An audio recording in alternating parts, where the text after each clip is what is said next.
और नई नीति के साथ आतंक का मुकाबला कर रहा है। और यह भारत ने साफ स्पष्ट पहले भी कर दिया गया था, अगर छेड़ेंगे आप तो हम छोड़ेंगे नहीं। यही शायद पाकिस्तान की बौखलाहट है, क्योंकि भारत ने सर्जिकल स्ट्राइक से जवाब दिया, भारत ने उरी बालाकोट का जवाब दिया, लेकिन किस तरीके से पाकिस्तान बौखलाया हुआ है, आज उसे हम ये तस्वीर दिखाते हैं। शायद ये तस्वीर देखने के बाद पाकिस्तान को समझ में आएगा कि आज उसकी बौखलाहट क्या है, तभी वो आतंकी हमला करता है। मैं सबसे पहले टीवी स्क्रीन पर ये तस्वीर दिखाना चाहता हूं। ये श्रीनगर की तस्वीर है। श्रीनगर की जगह जगहों पर ये पोस्टर लगाए गए हैं, how you showed no mercy, कैसे तुमने दया नहीं दिखाई, कैसे तुमने हमें तोड़ने की कोशिश की और तुमने हमें हेल्पलेस बनाने की कोशिश की। 26/11 की बरसी पर यह पोस्टर लगाए गए हैं, लेकिन भारत एकजुट है, ना वो टूटा था ना वो टूटेगा, और वो पाकिस्तान को जवाब देना माकूल उसकी भाषा में जानता है।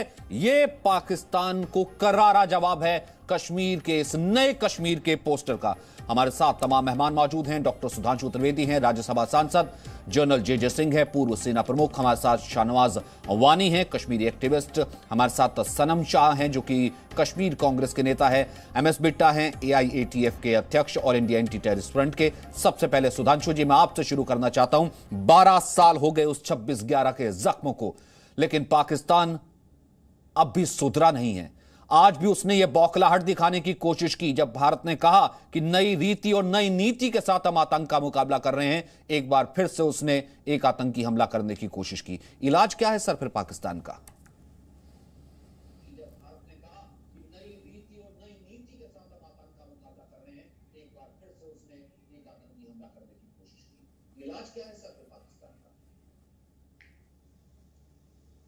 मेरी आवाज आ रही है आपको? जी सुधांशु जी, आ रही है, बोलिए आप। देखिए, आज जो ये 26/11 के 12 वर्ष पूर्ण हुए हैं, ये दर्शा रहा है कि इन 12 वर्षों में भारत में कितना बदलाव आ गया है। याद करिए 26/11, इतना भयानक हमला, जो कि 9/11 के बाद के दुनिया के सबसे खतरनाक हमलों में से एक। और दुख की बात यह कि उसके केवल 8-9 महीने बाद तत्कालीन भारत की सरकार शर्म एल शेख में एक पाकिस्तान के साथ ज्वाइंट डिक्लेरेशन करती, जिसमें कहती है कि शांति वार्ता आतंकवादी हमलों से प्रभावित नहीं होगी, जिसमें वो बलूचिस्तान को ज्वाइंट डिक्लेरेशन का हिस्सा मान लेते हैं। यानी हम मान लेते हैं कि बलूचिस्तान में हमारा इन्वॉल्वमेंट था और हम सिर्फ सबूत देने की बात करते रहते हैं। एक वो दौर था, एक आज का दौर है। याद करिए जब 2008-9 का दौर था, जिस जमाने में 26/11, तो मैं दर्शकों को यह भी याद दिलाना चाहता हूं, 2007, 8, 9, 10 का वो दौर याद करिए। मुंबई में 26/11 का हमला, दिल्ली में धमाके, जयपुर में धमाके, लखनऊ में धमाके, गया में धमाके, बनारस, गुवाहाटी, हैदराबाद, बेंगलोर, नागपुर, कौन सा ऐसा इलाका था जहां धमाके नहीं होते थे? अब दक्षिण कश्मीर के 4 जिलों को छोड़कर सब जगह मामला रुक गया। और याद करिए अब अंतर क्या आया है, जो प्रधानमंत्री मोदी जी ने कहा है, अब उरी होगा तो जवाब सर्जिकल स्ट्राइक है, पुलवामा होगा तो जवाब बालाकोट है। इसलिए अब एक बदलाव आया, और बदलाव का एक दूसरा मंजर आपने देखा। ये वही कश्मीर घाटी है ना, जहां पहले कभी भी होता था तो क्या नारे नजर आते थे, मेरी जान पाकिस्तान पाकिस्तान। पाकिस्तान के झंडे लहराए जाते थे, ISIS के झंडे लहराए जाते थे। आज क्या दिख रहा है? आज पाकिस्तान को चेतावनी देने का पोस्टर। पहले आतंकवादियों के नमाज़े जनाजा में हजारों की भीड़ उमड़ती थी, आज आतंकवाद में शहीद सैनिकों के नमाज़े जनाजा में भीड़ उमड़ती है, और अब तिरंगे लहराए जाते हैं। अब वो खत्म हो गया। तो इसलिए मैं कहता हूं इतना बड़ा परिवर्तन आया है, जिसे मैं एक पंक्ति वही कहना चाहूंगा कि बदले बदले मेरे सरकार नजर आते हैं, क्योंकि अब दिल्ली में बैठे हुए मोदी सरकार नजर आते हैं। तो ये तो फिर जरूरी सनम शाह और शाहनवाज, क्रेडिट आपको भी देना बनता है। जिस तरीके से कश्मीरियों ने आतंकिस्तान को उसकी औकात दिखाई है, यह अपने आप में काबिल तारीफ है। Hats off to you sir, कि एक एक कश्मीरी ने बता दिया कि कैसे वो एकजुट है। एक एक कश्मीरी ने कह दिया आतंकिस्तान तुम्हारी औकात क्या है, तुम चाहकर भी हमें तोड़ ना पाओगे। Hats off sir, congratulation. Sanam Shah sir, समुंदर अगर हमें डुबो देता तो कुछ गम ना होता, किनारों ने डुबोया है, किनारे बेवफा निकले। ये भाई साहब के शेर का जवाब मैंने दिया है। रही बात, हम कहेंगे कि भारतीय जनता पार्टी की सरकार जब से बनी है, तब से आज तक 370 के बाद हमें मिलिटेंसी में कंट्रोल नजर नहीं आया वहां पे। रही बात चाइना लद्दाख के अंदर 38,000 स्क्वायर फीट आ गया है, उस पर डिस्कशन नहीं होती है। जीडीसी चुनाव रियासत जम्मू कश्मीर के अंदर हो रहे हैं। मैंने इस पोस्टर पे सवाल पूछा, फक्र है आज कश्मीरी होने पे, आज फक्र है भारतीय होने पे कि पाकिस्तान को कैसे मुंह तोड़ जवाब दिया कश्मीर ने? मैं इस पोस्टर की बात कर रहा हूं। हमें फक्र है, हम हिंदुस्तानी हैं और मुझे फक्र है कि मैं जम्मू कश्मीर का नागरिक हूं। मुझे फक्र है, मैं टांके की चोट पे कहता हूं कि हिंदुस्तान जिंदाबाद। नहीं, कश्मीर ने पाकिस्तान को उसकी औकात दिखा दी, इस पर फक्र हो रहा है आज आपको? इस पर फक्र हो रहा है कि कश्मीर ने पाकिस्तान का खेल खत्म कर दिया घाटी में? इस पर फक्र हो रहा है सर? मुझे तो फक्र हो रहा है सर अपने कश्मीरियों पर, अपने कश्मीरी भाइयों पर। वो तो हमें भी फक्र हो रहा है सर, वो तो हमें भी फक्र हो रहा है। हमने क्या लेना देना पाकिस्तान से? हमने जिन्ना के कहने पे पाकिस्तान नहीं थे गए, गांधी के कहने पर हिंदुस्तान की मिट्टी पे मरना कबूल किया था। 47 के बाद जब हमें ऑफर मिला था, हमने पाकिस्तान को रिजेक्ट किया था, थूका था, अपने वतन हिंदुस्तान में रहने का फैसला किया था। मैं कहता हूं कि हिंदुस्तान जिंदाबाद, कश्मीर जिंदाबाद। जो कश्मीर के नाम पर सियासत करता है, जो वहां के नौजवानों की लाशों के ऊपर इक्तदार के महल बनाता है, मैं कहता हूं कि वो देशद्रोही है। और सर रही बात 370, ये जम्मू कश्मीर में गैर कानूनी तरीके से तोड़ा गया, इस चीज का हमें दुख रहेगा। ये भारतीय जनता पार्टी ने हमारे साथ गलत किया है। नहीं, एक तरफ आप कह रहे, नहीं मुझे समझ नहीं आया सनम, मुझे समझ नहीं आया, इसमें थोड़ी क्लैरिटी ले आते हैं, फिर उसके बाद बिट्टा साहब आपको लेकर के आता हूं। शाहनवाज, अगर फक्र हो रहा है इस पोस्टर पर, अगर फक्र है तो इस पोस्टर पर फक्र तो ये है ना कि भाई हमने पाकिस्तान को मुंह तोड़ जवाब दिया, पाकिस्तान का घाटी में खेल खत्म। और वो खेल खत्म इसलिए हुआ क्योंकि वो नगरोटा नहीं कर पा रहा है, क्योंकि 370 खत्म हो गया। तो 370 खत्म होने पर तो ये काम कश्मीरी को गर्व है, तभी तो इस पोस्टर के साथ खड़ा है। शाहनवाज,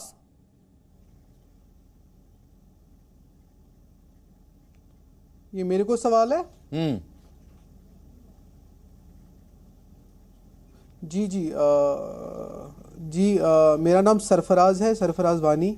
ठीक है सरफराज जी, तो मैं सुधार लेता हूं। मैं बात करूंगा पॉलिसी में। जी सॉरी तो मेरे को तभी जी मैं बात करूंगा पॉलिसी फेलियर की। मेरी 370 को इसका लिंक करना मैं कई बार कह चुका हूं, कोई इसका कनेक्शन नहीं है 370 का और रिडक्शन इन दिस वायलेंस का कोई लिंक है नहीं, क्योंकि 370 से पहले भी यहाँ वायलेंस थी, 370 के बाद भी यहाँ वायलेंस है। दूसरी बात मैं बात करूँगा पॉलिसी फेलियर की। देखिए, जब अमेरिका में 9/11 हुआ, आज 19 साल होने को है, कोई भी मेजर अटैक नहीं हुआ। और जब हमारे यहाँ 26/11 हुआ, इन 12 साल कई सारे अटैक्स हुए। पुलवामा हुआ, जम्मू में अटैक्स हुए, रिसेंटली हमारे यहाँ नेशनल हाईवे पे अटैक हुआ। देखिए, मैं बात करूँगा 2008 के बाद बदला क्या। 2008 के बाद एक एजेंसी बनाई गई जिसका नाम था नेशनल इन्वेस्टिगेशन एजेंसी, और इस एजेंसी को स्पेसिफिकली इन केसेस के लिए बनाया गया जो भी टेरर रिलेटेड और टेरर फंडिंग वाले केसेस हैं। देखिए, रिसेंटली मैं एक एग्जांपल दूंगा क्यों ये पॉलिसी फेलियर है। बिकॉज रिसेंटली एक हमारे कश्मीर पुलिस के DYSP थे दविंदर, उनको NIA ने अरेस्ट किया।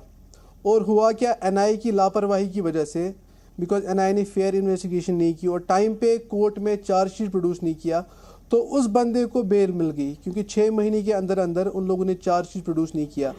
तो क्या ये पॉलिसी फेलियर नहीं है कि एक स्पेशल एजेंसी जिसको 2008 के बाद बनाया गया, सरफराज वानी, मुझे एक बात बताइए ना, दोनों चीजें कैसे ठीक हो सकती हैं? MS बिट्टा, जब मैं ये कहता हूं कि जब पाकिस्तान ये कहता है कि वो नगरोटा करना चाहता था, दोबारा 26/11 वो फेलियर हो जाता है।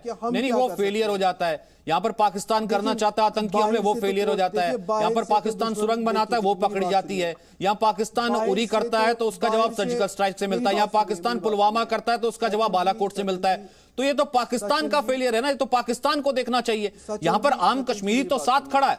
मुझे एक बात बताइए सर, ये नया भारत नहीं है तो और क्या? आपको तो फक्र करना चाहिए MS बिट्टा साहब, तभी तो ये पोस्टर है आज इस कश्मीर घाटी की सड़कों पर। सचिन जी, पहले तो मैं कहना चाहूंगा, दुश्मनों के सितम का खौफ नहीं, अपनों की वफा से डरते हैं। और अभी ये कांग्रेस, कश्मीर कांग्रेस या कांग्रेस का कोई कार्यकर्ता या लीडर को जो भी होगा, हिंदुस्तान हमारा है, हमारा रहेगा, अरे ये बातें कहने की होती हैं। इसको मैं कहना चाहता हूं, पंजाब के अंदर जब आतंकवाद था ना, तो दिल से लड़ाई लड़ी थी, हिंदुस्तान का तिरंगा झंडा उठा करके, और आतंकवाद को समाप्त किया था। हम मुंह से नहीं बोलते भारत माता की जय, वंदे मातरम, हमारे खून से निकलता है। ये जो ड्रामे करते हैं ना हिंदुस्तान का नाम लेकर के, तिरंगे झंडे का नाम लेके, इनको ये मैं कहना चाहता हूं, पहले का कश्मीर, पहले का आतंकवाद और जब से नरेंद्र मोदी जी आए उस वक्त का आतंकवाद में क्या फर्क है।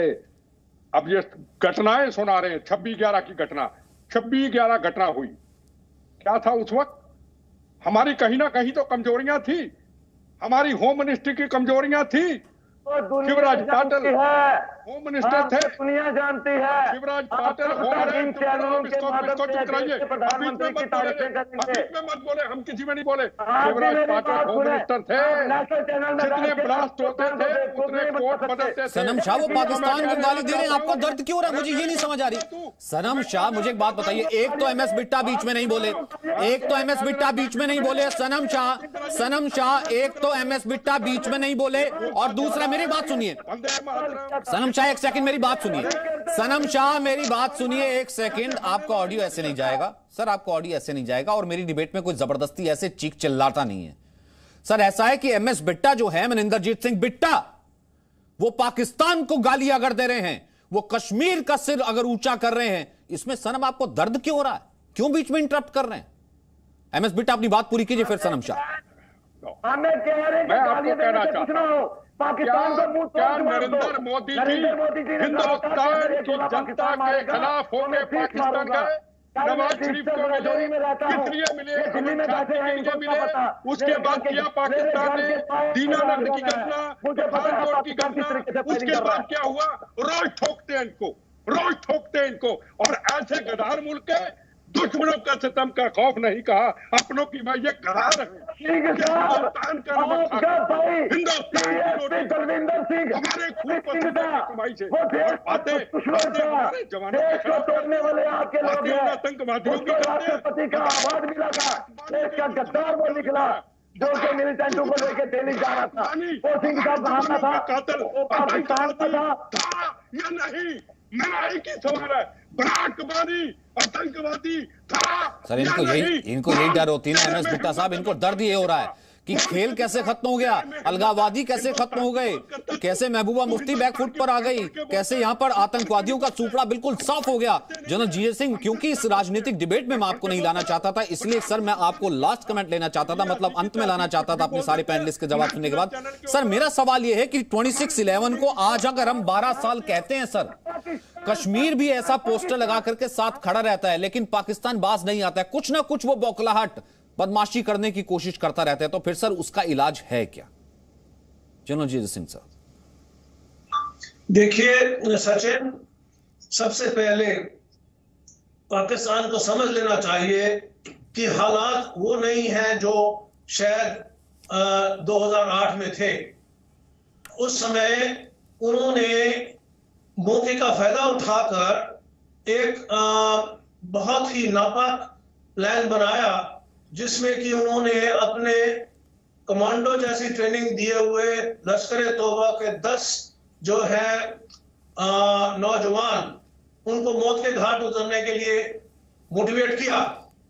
मैं समझता हूं कि हिंदुस्तान ने उस चुनौती का मुकाबला किया, लेकिन ऐसा एक हादसा हुआ जो कि जैसे 9/11 अमेरिका में हुआ था, वैसे ही बॉम्बे में हुआ, मुंबई जिसको आज बोलते हैं।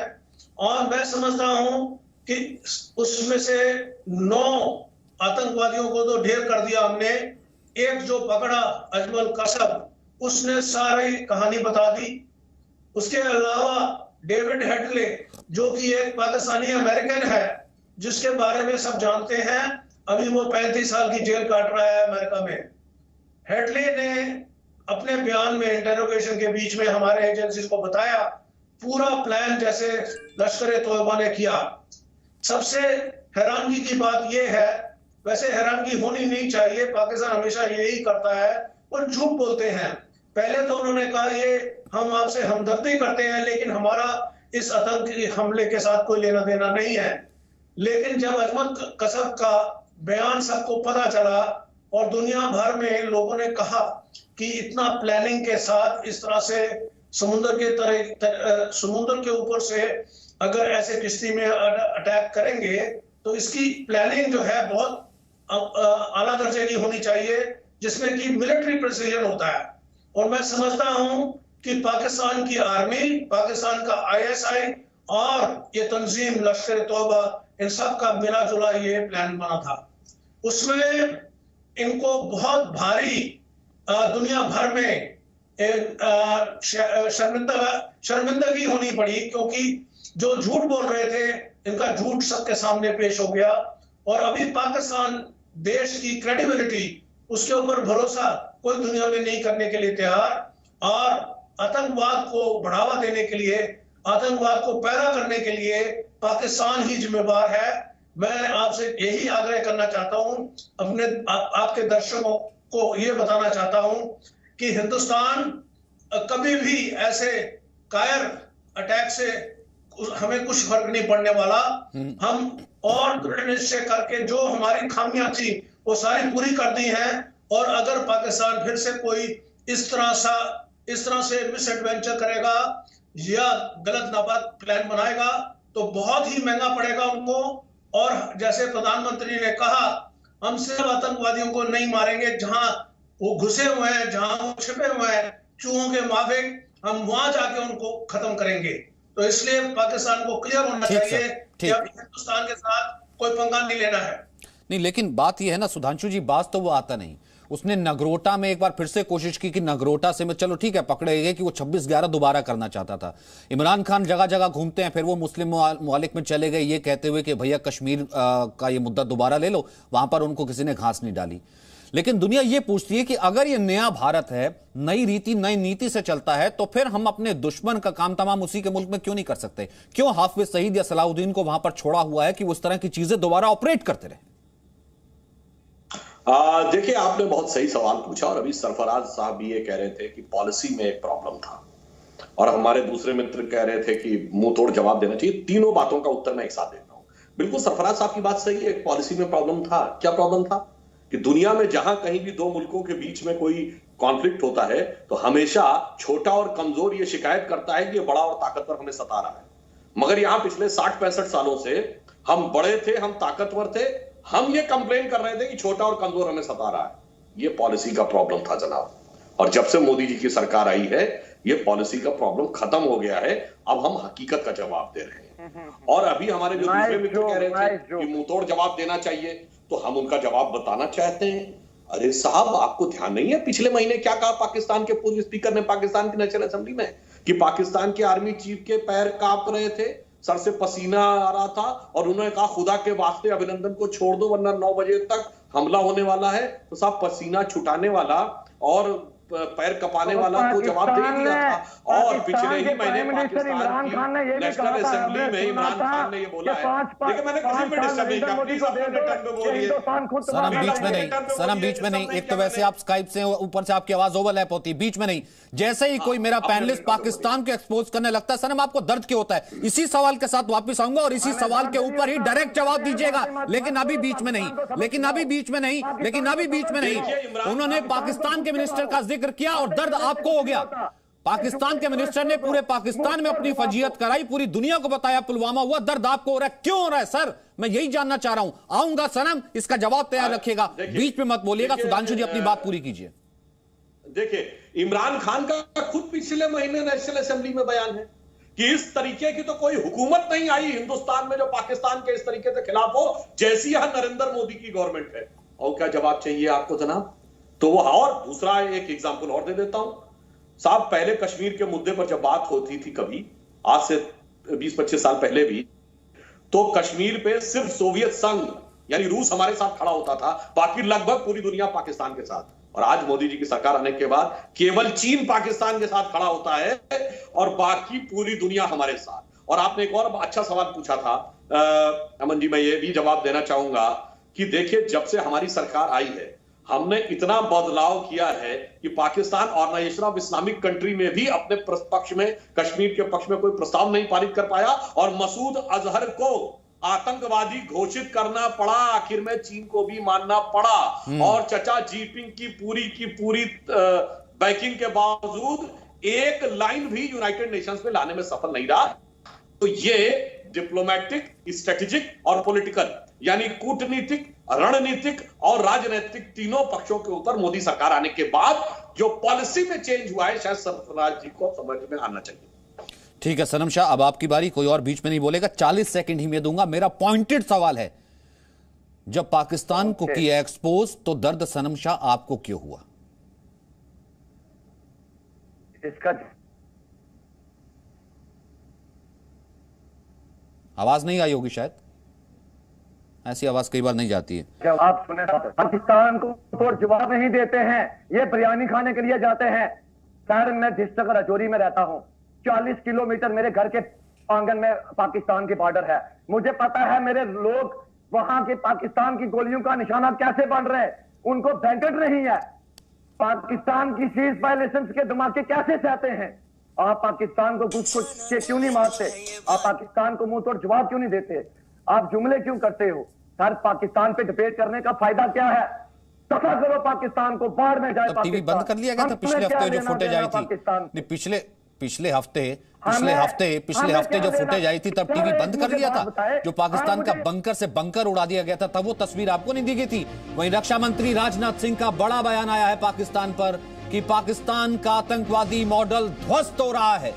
पाकिस्तान का जो आतंकी मॉडल था वो ध्वस्त हो रहा है। आतंकवाद के गढ़ के तौर पर पाकिस्तान बेनकाब हो चुका है और आतंकवाद के खिलाफ प्रधानमंत्री ने दुनिया को एकजुट किया है। और क्या सबूत चाहिए मिस बिट्टा साहब? सनम शाह को, सरफराज वानी को, बात करो पाकिस्तान की, दर्द सनम शाह को हो जाता है। जनरल जे सिंह साहब को पॉलिटिशियन तो नहीं है, फौज के जर्नल रहे, 3 स्टेट के अंदर गवर्नर रहे, उनका एक जिंदगी में अनुभव है। और गवर्नर भी जब रहे तो कांग्रेस की गवर्नमेंट में रहे। पर ये तो एक ऐसे व्यक्ति है जिनका अनुभव है, चाहे चाइना हो चाहे पाकिस्तान हो। चाइना के ऊपर भी कई जगह पे उन्होंने, जनरल जे सिंह साहब ने खुल के बात की, क्या कमियां रही कि आज यहां हुआ और कैसे संभाला गया। अब मुझे इनसे एक सवाल है, ये कहते हैं रोज पाकिस्तान करता है, रोज गोलियां चलती हैं। मुझे एक चीज बताइए, क्या तिरंगे झंडे को कहीं अब अपमान हुआ? क्या तिरंगे झंडे के ऊपर या कहीं पत्थर फेंके गए? अरे भारत माता को पिछले कई वर्षों से नोच नोच के कुछ पॉलिटिशियनों ने उसको जख्मी किया था, जख्मी। आज उसको जख्म पूरे करने के लिए अभी वक्त लगेगा। फिर कहूं, मेरा बीजेपी से कोई तल्लुक नहीं, पिछली बार भी कहा, पर एक फौज का इतनी बड़ी वहां पे चाइना पे जाकर नरेंद्र मोदी जी और राजनाथ सिंह जी हिंदुस्तान के डिफेंस मिनिस्टर छाती चौड़ी करके खड़े हो जाते हैं। और पाकिस्तान की लड़ाई लड़ने के लिए हमारे जवानों को पहले दिल्ली से पूछना पड़ता था, साहब गोली चलाए या ना चलाए। सुधांशु त्रिवेदी जी ने क्या क्या होता था उस वक्त। क्या आज हिंदुस्तान की फौज को क्या दिल्ली से हाईकमान से पूछना पड़ता है? गोली का जवाब गोली दिया जाता है। ये लोग वो हैं। और आज के दिन में हालांकि संविधान दिवस था, प्रधानमंत्री चाहते तो इस पर बयान नहीं भी देते, लेकिन पहले प्रधानमंत्री फिर रक्षा मंत्री राजनाथ सिंह का यह बयान कि रक्षा मंत्री ने कहा पाकिस्तान पर यह बड़ा हमला कि पाकिस्तान आतंकिस्तान का उसका मॉडल ध्वस्त हो रहा है। तो सुधांशु जी, आप तो राजनीतिक सलाहकार भी है ना, जब देश का प्रधानमंत्री और फिर रक्षा मंत्री अपनी रक्षा नीति में सीधे साफ स्पष्ट तौर पर पाकिस्तान का नाम लेकर के इतनी बड़ी स्टेटमेंट दे दे, तो इसका मतलब क्या है? मैंने तो आपको अभी इससे पहले भी, जबकि ये न्यूज आई उससे पहले ही मैंने बताया था कि राजनीतिक दृष्टि से, कूटनीतिक दृष्टि से, रणनीतिक दृष्टि से हम लोग पाकिस्तान को पूरी तरह घेरने में सफल हो रहे हैं। और आज आपने देखा कि जिस ढंग के धमाके पहले पूरे भारत में होते थे, चलती ट्रेन में धमाके होते थे, बस में धमाके होते थे, जहां तहां पार्कों में लिखा रहता था इसको छुइएगा नहीं, यहां धमाका हो सकता है, वो चीजें बंद हुई हैं। पाकिस्तान अपने वर्स्ट डिप्लोमेटिक आइसोलेशन यानी कूटनीतिक दृष्टि से अलग थलग होने की एक सबसे बुरे दौर में है। आज यूनाइटेड अरब अमीरात भी उसका साथ देने को तैयार नहीं है। ये हालत, और अभी जनरल जे सिंह ने जो बोला, और बिट्टा साहब, भाई बिट्टा साहब तो आतंकवाद के विरुद्ध लड़ाई के एक प्रतीक हैं। एब्सोल्युटली। कोई हमारी पार्टी के तो है नहीं, इन्होंने तो अपने शरीर का एक हिस्सा खोया है आतंकवाद से लड़ने में। अगर इन लोगों के बयान भी सरफराज साहब को, सनम साहब को समझ में नहीं आता है तो सनम साहब की कितनी वफाई, कितनी बेवफाई है, उन्हें खुद सोचना चाहिए जनाब। जनरल तेजस सिंह और बिट्टा साहब जो कह रहे हैं, और रक्षा मंत्री और प्रधानमंत्री ने तो स्पष्ट कर ही दिया है, हम कर भी रहे हैं और कह भी रहे हैं। और ये कश्मीर ने भी बता दिया, और साथ ही साथ मैं इसमें ये भी ऐड करता चलूं, इसमें बता तो कश्मीर ने भी दिया है। जिस तरीके से उसने पोस्टर लगाए हैं, जिस तरीके से वो जॉब फेयर में खड़ा होकर के उसके नौजवान आगे खड़े होते हैं, बताइए कश्मीर ने भी दिया है। और जो अब भी उस थ्योरी में बिलीव करते हैं कि भारत की रणनीति का कोई जवाब नहीं है, उनको कहीं ना कहीं आईना कश्मीर ने, कश्मीरियों ने दिखाया, भले वो अलगाववादी हो या फिर वहां की पॉलिटिकल पार्टीज हो। बहुत बहुत शुक्रिया आप सभी का मेरे साथ जुड़ने के लिए। वक्त इतना ही है, तालटोक के स्पेशल एडिशन में इतना ही। आगे खबरों के सिलसिले को शिरीन आगे बढ़ाएंगी सुर्खियों के साथ। सबसे पहले Presenting V News app available on Google Play and App Store. Download it now.